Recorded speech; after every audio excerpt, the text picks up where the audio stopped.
this one caught me by surprise. So now, if you're an iPhone owner, you can have emulators on your phone without having to tinker with it. It always was the case, right? Up until recently, you had to mess around with the phone a little bit to install apps that Apple didn't approve of. So this has changed now. If you go to your app store and look for iGBA, you're gonna find a pretty competent GBA emulator. Oh, this is kind of embarrassing. In the time that it took for me to edit this, which I'm still not done, as you can see, the app has been pulled from the store. However, at least it's not because Apple changed their mind. What happened is that iGBA is actually stolen code from a longtime jailbreaking scene hero, Riley Tetzet. I hope I didn't butcher his name.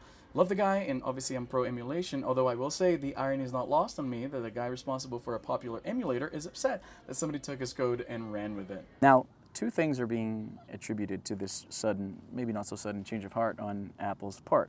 It's probably, some people say, because of the Department of Justice antitrust lawsuit that Apple's going through, which alleges that their practices against certain platforms like GeForce Now are kind of like, you know, they're doing their Apple thing, right? And now it finally seems like somebody is saying, no, this is anti-consumer, this sucks, nobody likes this, let's get rid of that, and it looks like it's working. That wasn't the only thing. There's also a lawsuit in Europe which allows iPhone users there to use third-party app stores. So basically, it'll let people there run apps that Apple didn't approve.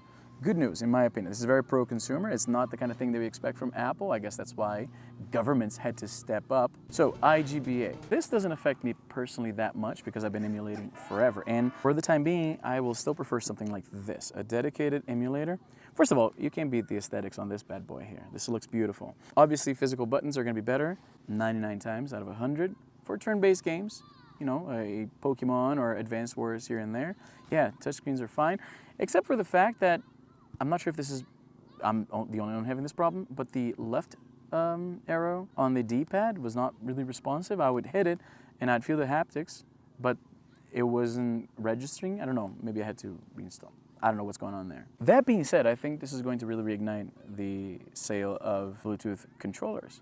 There's probably a not so small subset of people who would like to emulate on their iPhones, but they're not tech savvy enough. So for that reason, buying a Bluetooth gamepad for their phone was never a priority. Maybe they'll reevaluate that. I'm pretty sure there's going to be people who are going to be excited about this news because they wanted to play this and they just don't want to go through the hassle of, you know, modding their phones, especially when these things are so affordable. Like I said, this is, in my opinion, a better experience. No, my little brother, he's my production assistant today, he's shaking his head. What's up, David? You don't approve of? They're not cheap. What? They're expensive. Wait a second. What is this kid saying? Wait a moment. What are you saying, David? They're not cheap. They're expensive, man. Those are expensive. It's not that expensive, David. What do you mean? It's not. Give me this microphone back. Give me this thing.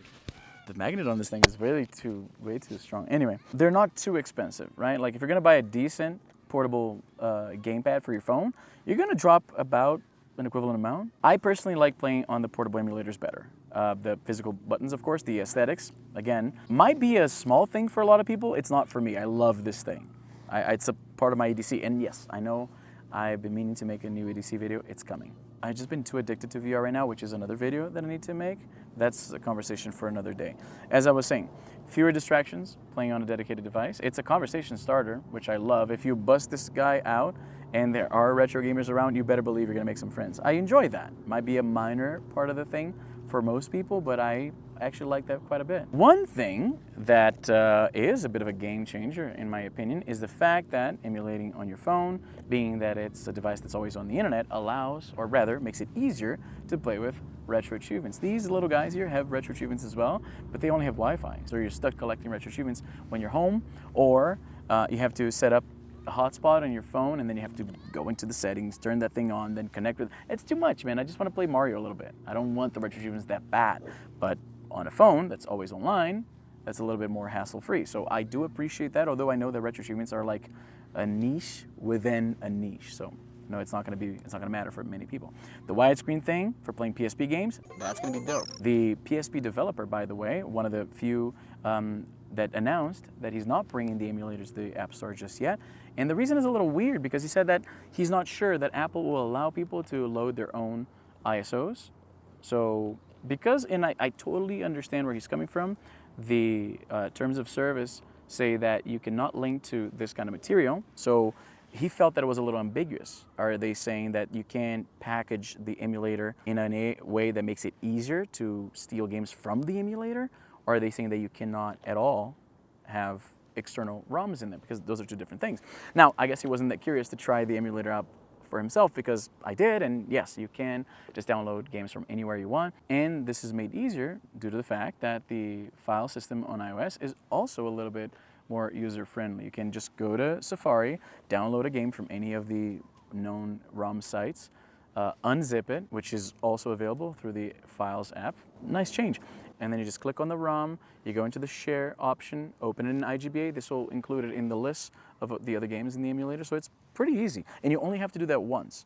So yes, you absolutely can have ROMs that you got from some other sources. So maybe that means that PPSSPP is also coming to the App Store. This is great news. Like I said, anything that makes more people emulate, that makes more people talk about these old games. And by the way, since we're talking about emulators, I've been seeing a lot of controversy about emulation. That's another thing I want to make a video about.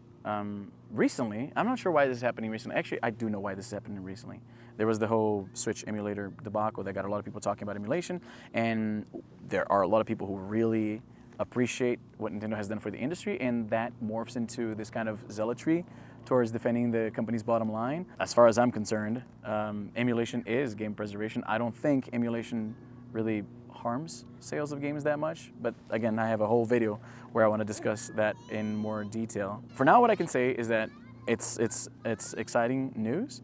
I know for a fact that there's going to be people who are going to be into this in a big way, because either they didn't want to spend money on this thing, like my brother here apparently thinks it's too expensive, and they also don't want to be messing around with, modding their phone, jailbreaking their phone, downloading weird things that are going to make their computer mine Bitcoin for some teenager in Russia or whatever, right? Like, messing around with these things carries a certain degree of risk that not everybody's willing to actually go through, right? So it's cool that more people can emulate, but what do you think? Let me know in the comments down below. As always, I'm back, finally, for reals.